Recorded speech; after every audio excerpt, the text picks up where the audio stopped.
Merci à tous.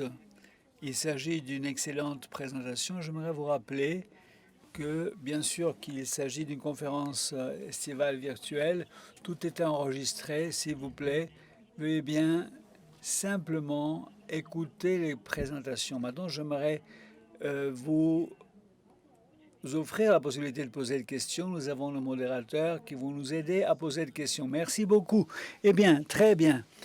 Je vais vous poser une question. La question est-ce que CO3A1 et quels sont les gènes associés avec donc cette maladie et LR syndrome vasculaire? Je crois qu'il s'agit d'une question très importante. C'est notre spécialiste en génétique qui me donne les résultats. Moi, je considère toujours l'expert. Et ce n'est pas simplement le type de mutation de mon sujet, mais moi aussi, quand je pense à la prise de décision et à la chirurgie, je prends en considérant les mutations. Eh bien, nous pouvons voir des manifestations vasculaires, des gens qui ont d'autres mutations, mais techniquement, ce n'est pas le diagnostic de EDS vasculaire. Dr. Black, comment savez-vous quand est-ce qu'il faut demander de l'aide ailleurs?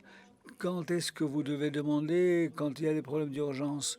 Je crois que le sujet et il y a beaucoup de sujets qui ont le SED vasculaire, qui ont des douleurs somatiques, vasculaires, et ils vivent avec ça tous les jours. Ils vont euh, s'habituer, mais le fait d'avoir cet épisode de douleur associé à d'autres éléments, comme par exemple l'irradiation vers une zone inusuelle, ou bien plus grave, plus sévère, plus de douleur, des maux de tête aussi, ou bien avoir des problèmes d'hypotension. Tout ceci nous préoccupe, je dois dire, ces combinaisons dans le cas du SED vasculaire. Moi, je leur dis, si vous avez des douleurs, qui est un peu plus importante que la douleur habituelle. Alors, si au cours de 20-30 minutes, vous devez aller donc aux urgences pour une vérification, peut-être ce n'est pas la méthode générale parce qu'ils n'ont pas l'infrastructure pour l'évaluation de quelqu'un qui a une situation médicale si complexe. Mais il faut s'adresser aux urgences compétentes. Docteur, le cas SED vasculaire, est-ce qu'il faut d'autres types aussi, seulement les gens qui ont le SED vasculaire ou d'autres qui ont besoin de ce type de contrôle? D'après mon expérience avec le kyphoscoliosis, eh bien, je crois qu'il faut les traiter de la même façon que ceux qui ont le SED vasculaire, mais je n'ai pas d'expérience d'autres sous-types. J'aimerais savoir le point de vue du docteur Black. Qu'est-ce que vous en pensez, docteur Black? Mon impression générale d'autres sous-types, c'est qu'ils se présentent à des âges plus basses, des gens plus jeunes, à 9 ans, bon, le plus âgé 22 ans d'après mon expérience, plus jeunes, des sujets plus jeunes, ou plutôt dans le cas des hommes aussi et dans le cas de femmes. Nous avons fait des études là-dessus. Et ceci nous pose la question, dans le cas d'hypermobilité, SED hypermobile, est-ce qu'il y a plus de maladies vasculaires que dans la population normale? Je crois que ce n'est pas exclusif. Vous avez la possibilité d'avoir le SED vasculaire aussi. Alors, quand est-ce qu'on va faire une surveillance, une vigilance adéquate dans le cas du SED vasculaire? Dr. Black, si la personne a le VED, c'est-à-dire le VSED. Alors, nous allons l'envoyer si la personne va se déplacer, peut prendre l'avion ou doit prendre la voiture. Non, il ne s'agit pas de ça, de transport aérien ou de voiture. Je crois que des changements d'altitude, de pression ne vont pas être si importants, ne vont pas avoir de signification importante. Vous pouvez ajouter quelque chose? Je suis d'accord, je crois qu'il est important que les gens soient déplacés là où il faut les traiter, par avion ou si on est dans des endroits lointain. On le sait, aux États-Unis, on habite dans des zones, on a des sujets qui habitent dans des zones lointaines. Il faut qu'ils prennent l'avion pour être traités. Et la quantité de dilatation des artères, par exemple, 1,5, quelle serait acceptable, la taille de dilatation acceptable? Il s'agit à niveau de l'aorte, non pas spécifié, simplement ils disent dilatation du sinus de l'aorte. Mais ils disent pas, je crois que ça c'est aortic root dilation, la dilatation de la radiculaire de l'aorte. Je considère le point de vue de mon spécialiste en cardiologie.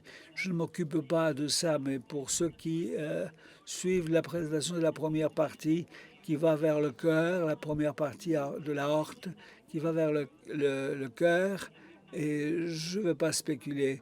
Il faut poser la question à un spécialiste en cardiologie, à un expert, pas moi en ce cas. Merci. Nous avons beaucoup de questions concernant la façon de naviguer au niveau de Operation Theatre et dans le cas de syndrome LR dans l'os. Nous avons vu, dans ce cas, les gens vont chercher des traitements pharmaceutiques. Quel type de conseils pouvez-vous nous donner en ce qui concerne ceci? Et qu'est-ce que vous pensez dans le cas du bloc opératoire? Qu'est-ce que vous avez à l'esprit? Des conseils concernant le bloc opératoire. Numéro 1, je considère qu'il faut qu'ils soient leur propre avocat de leur maladie. Il faut expliquer la maladie, le risque qu'ils ont, éviter les interventions chirurgicales s'ils ont un LR dans l'os vasculaire. Et l'intervention chirurgicale, je leur prie de bien vouloir m'informer quand ils sont en urgence pour que je puisse plaidoyer, pour que je puisse parler en faveur de ces sujets et qu'ils aient tout noir sur blanc. Par exemple, de façon à ce qu'il y ait une alerte sur le syndrome LR dans l'os vasculaire qu'ils subissent. Donc, que ce soit bien fait, et il y a le risque des urgences, c'est mon conseil. Je suis au courant du fait que ceci constitue un véritable problème dans les petits hôpitaux où ils ne sont pas traités, ils considèrent ne pas être traités d'une façon adéquate, là où il faut être traité. Donc il faut avoir un plaidoyer adéquat pour ces gens, je suis d'accord. Je pense que dans le cas Hopkins aussi, je crois que nous avons des alertes. Nous avons les docteurs, les personnels infirmiers, infirmières savent très bien ceci. L'évaluation est importante et clairement très importante. Il faut voir que ceci peut être compliqué, difficile. Il faut avoir un fichier électronique que l'on puisse utiliser pour accéder le plus tôt possible. Ceci vous donne une crédibilité quand le sujet est atteint d'un syndrome comme le syndrome LR dans l'os vasculaire. Merci. Et est-ce que, docteur Chalub, est-ce que la personne doit être traitée avec des aspirines si la personne a les POTS, c'est-à-dire le Postural Tachycardia Syndrome? Eh bien, je crois que je ne mets pas simplement sous traitement des aspirines si la personne a ce problème orthostatique posturel. Je crois que la personne peut avoir des dissections au niveau de l'artère carotide ou au niveau mésentérique, mais je mets d'autres gens sous aspirine, mais pas les gens qui sont atteints de POTS. C'est-à-dire, c'est intéressant, je n'ai pas vu beaucoup en ce qui concerne ce syndrome posturel, ce syndrome STOP, comme on dit en français. Mais je crois que ce n'est pas tellement fréquent dans ce type de population. Le postural orthostatic syndrome, le syndrome STOP.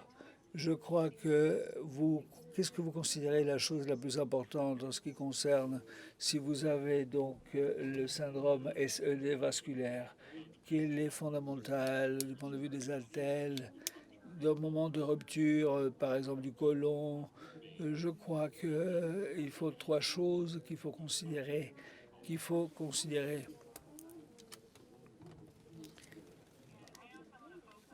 Je sais que beaucoup de gens ont mon numéro directement. Ils peuvent m'appeler s'ils ont des problèmes à n'importe quel moment. S'ils ont des urgences, ils peuvent. Dr Black, est-ce que le contraste est à être évité pour ceux qui ont le syndrome vasculaire? Non, non. Il n'y a pas d'effet direct. L'utilisation du contraste dans le cas vasculaire, vous pouvez utiliser des contrastes. Il y a des gens qui ont des allergies, mais ce n'est pas unique au diagnostic du syndrome EDS vasculaire. Bon, Dr Chalub, accident cérébrovasculaire ischémique. On le voit dans le cas EDS vasculaire. Vous pouvez le voir dans le cas de dissection des artères. Il y a des blocages artériels du sang qui n'arrive pas au cerveau. Vous avez ce type donc de accident cérébrovasculaire ischémique. Quand les gens agissent, ils peuvent avoir des accidents cérébrovasculaires, mais ce n'est pas spécifique. Il est important de savoir que beaucoup de gens qui ont des dissections sont asymptomatiques et n'ont pas d'accident cérébrovasculaire, pas de stroke, pas d'accident cérébrovasculaire. Dr Black, les complications vasculaires, la fréquence, est-ce que vous voyez ceci? Il y a un chevauchement des symptômes à part le syndrome vasculaire, le syndrome EDS vasculaire. Bon, ça fait 20 ans que j'y travaille et je n'ai vu que 5 sujets qui n'étaient pas atteints du SED vasculaire et qui avaient ce type de dissection, de rupture des dissections. Donc seulement 5 cas en ce qui concerne le taux de population. Il y a eu des anomalies veineuses dans le cas d'hypermobilité, dans le SED avec hypermobilité, des malformations qu'il faut considérer, qui ne sont pas tout à fait bien comprises, mais il faut prendre que nos interventions considèrent plutôt l'arrêt de la douleur que les sujets atteints du syndrome LR dans l'os subissent. Est-ce que l'on peut améliorer donc l'accès périphérique veineux grâce à l'exercice? Bonne question. Je ne suis pas, disons, au courant, mais je crois que je ne sais pas si c'est pour le syndrome vasculaire ou pas, mais je pense que les veines, dans le temps, considèrent un problème. Avec le temps, ça s'empire, la situation s'empire avec le temps.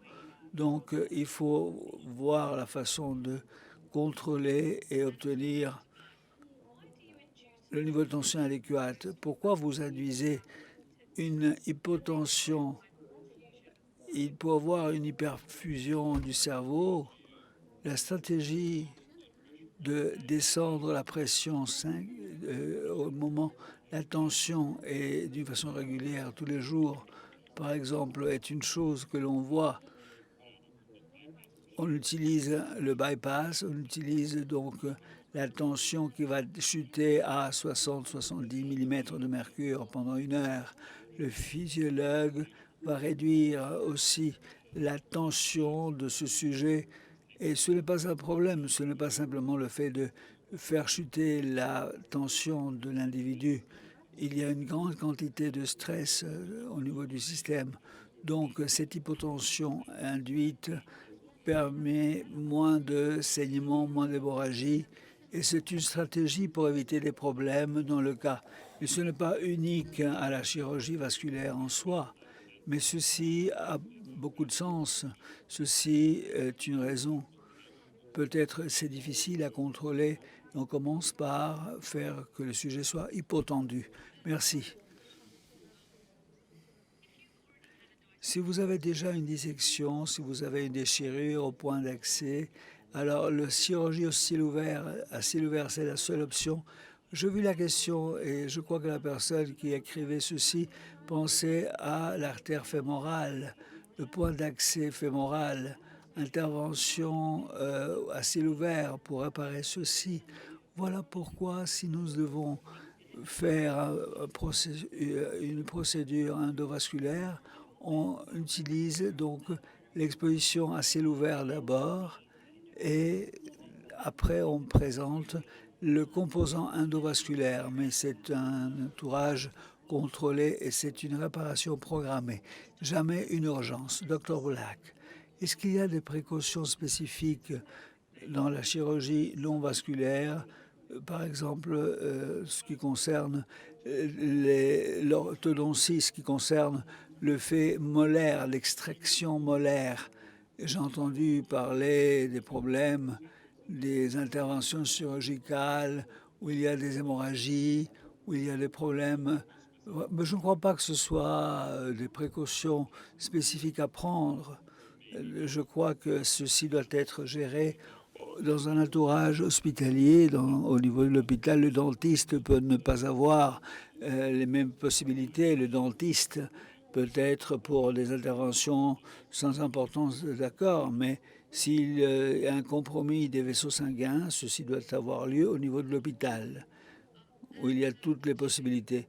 Docteur Chalub, les gens qui ont le syndrome SED ont donc des possibilités augmentées de subir des embolisations, non, s'il y a une dissection par exemple, s'il y a donc dans ce cas, ils ont une fréquence cardiaque normale, mais je ne crois pas que ceci soit hyper représenté dans le cas de sujets atteints de SED. Dr Black, en ce qui concerne la circulation sanguine, quel est le risque, par exemple, de ceux qui utilisent des roller coasters, ceux qui utilisent des systèmes, des patins à roulettes, et ceux qui ont, par exemple, qui sont je ne suis pas tout à fait au courant.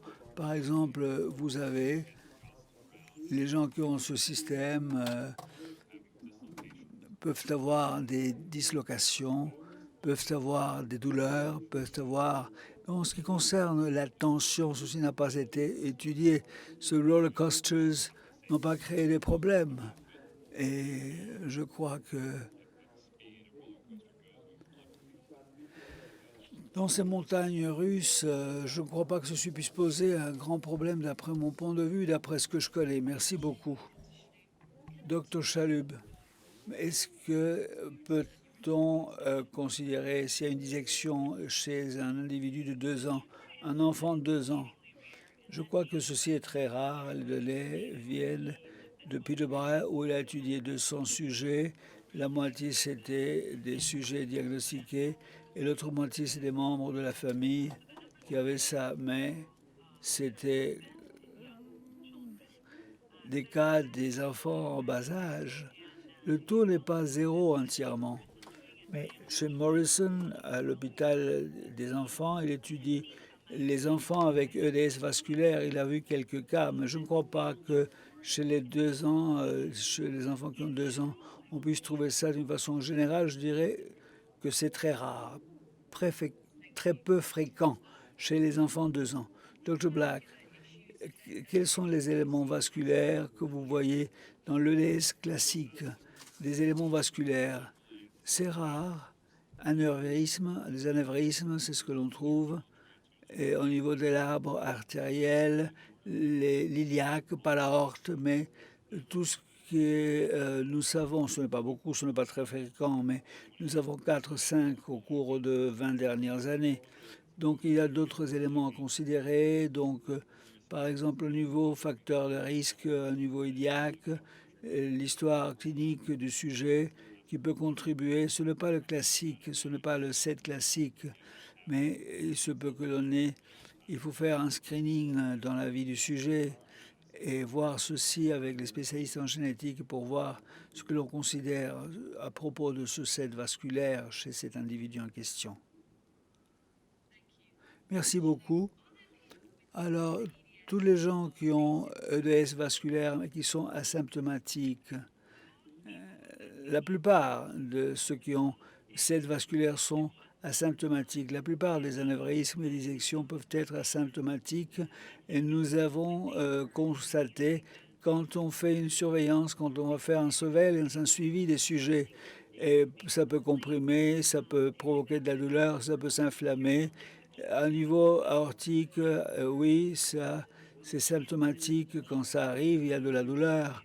Mais la plupart des gens, je dirais, sont asymptomatiques. La plupart des sujets ne présentent pas de symptômes. Dr. Black, comment pouvez-vous voir la différence entre la dissection et l'osteochondrite? Quels sont les symptômes qu'il faut considérer? Osteochondrite. L'osteochondrite, c'est-à-dire, c'est des douleurs aiguës qui sont, par exemple, au niveau des côtes qui vont heurter la colonne ou le dos. Les douleurs de dissection ont un élément pulsatile, c'est pas un pulse, c'est comme si vous étiez poignardé, c'est des douleurs intenses, mais pas continues, c'est plutôt le type, bon, c'est comme et c'est un reflet, par exemple, de la fréquence cardiaque, et ceci commence au niveau de la poitrine, et ça va au niveau des deux côtés, et ça va s'irradier. Donc il faut voir au niveau des bras, au niveau du cou, c'est plus diffuse la douleur que dans le cas de l'osteochondrite aiguë. Docteur Chalub, qu'est-ce que le chirurgien fait quand il doit réparer des patients qui ont des hernies?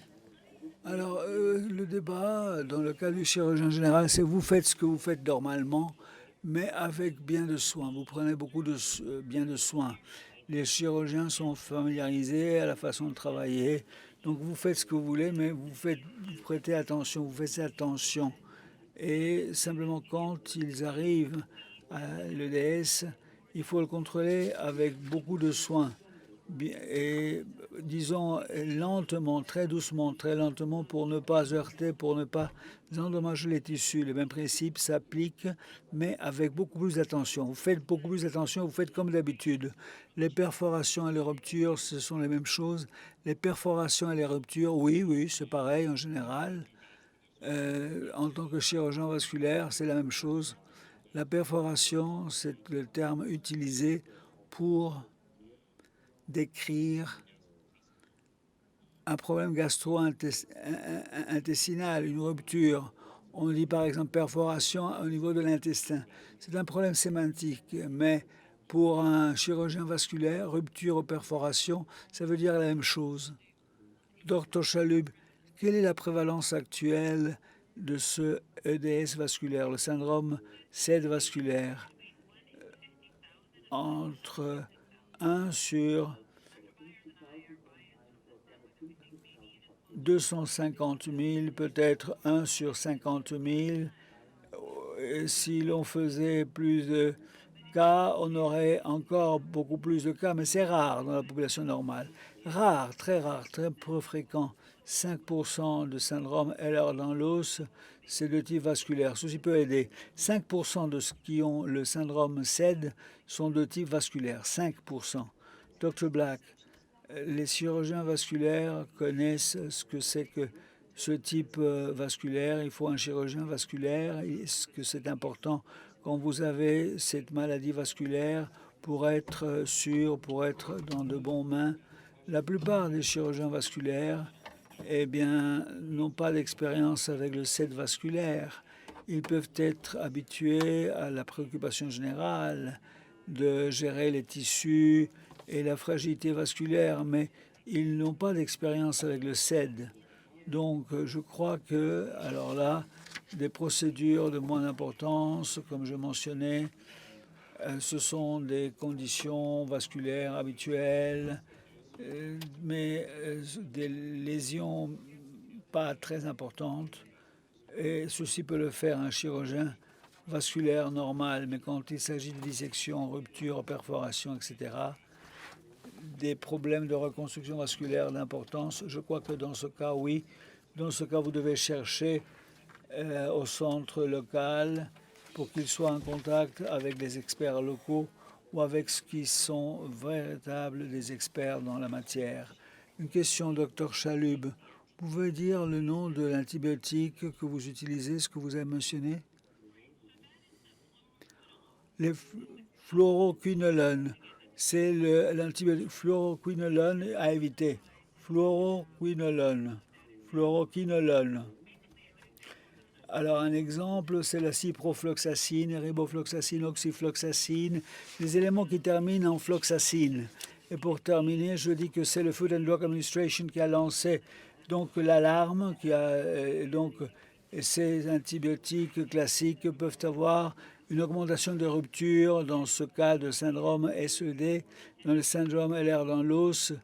Et je crois que, attention au fluoroquinolone. Je dis arrêtez. Si vous êtes à risque de dissection ou anévrisme, alors vous mettez ça comme dans votre liste d'éléments anti-allergiques. Vous cherchez d'autres antibiotiques en dépendant de besoin des antibiotiques. Donc pas de fluoroquinolone. Nous avons de l'information à la page Covid-19. Nous l'avons. Alors la dernière question, et nous pouvons...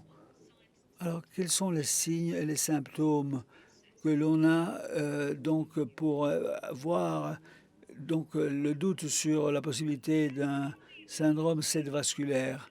Les gens viennent bien parce que ils ont l'histoire dans la famille, quelqu'un qui a déjà le syndrome LR dans l'os ou des membres qui ont un anévrisme avec une dissection quand la personne était jeune, ou les gens peuvent venir car ils sont jeunes quand ils ont des anévrismes avec des dissections. C'est la façon d'identifier les gens qui ont l'EDS vasculaire. En général, ils vont voir les spécialistes en génétique et ça dépend du système de santé. Ils peuvent poser la question au niveau vasculaire ou ils vont directement demander un conseil génétique ou ils vont être par un autre médecin référé au généticien. Dr Black, vous voulez ajouter quoi que ce soit? Oui, je crois que en ce qui concerne cette question sur ceux qui doivent être candidats pour un genetic screening, pour un screening génétique, une évaluation génétique, quand il y a des événements vasculaires, beaucoup d'événements vasculaires, en un âge jeune, quand on a moins de 40 ans, 30 ans d'âge, quand on est jeune, eh bien sûr, la preuve, les CZ génétiques, les tests doivent être effectués. Et maintenant, c'est moins cher. Et c'était un problème de coût. Hein. C'était un problème de coût. C'était des milliers de dollars pour la vérification. Et vous devez payer vous-même. Maintenant, c'est beaucoup moins. C'est 5 dollars. Donc, c'est beaucoup plus facile hein, d'obtenir l'information de nos jours. Mais à l'époque, c'était cher. Et je crois que ça vaut la peine. Et le rôle d'un spécialiste en génétique est fondamental. Et il faut faire un screening. Donc, considérant les variantes, les possibilités, on a des soupçons, mais ce n'est pas quelque chose de écrit dans la littérature pour voir quelles sont les mutations, le code génétique. Ceci peut affecter la protéine en question qui fait donc cet échafaudage vasculaire. C'est la suivante question la plus importante à répondre. Fantastique, merci beaucoup. Merci de vos réponses, beaucoup de questions, bien de réponses, de fantastiques réponses. Et maintenant, on vous demande pardon, nous n'avons pas beaucoup de temps. Merci de votre temps, de votre contribution. Maintenant, la pause et je vous prie de bien vouloir, même à l'heure tardive, si vous vous trouvez ailleurs, je vous prie de rester avec nous. Ne nous quittez pas, restez avec nous et nous allons continuer dans quelques instants. Merci.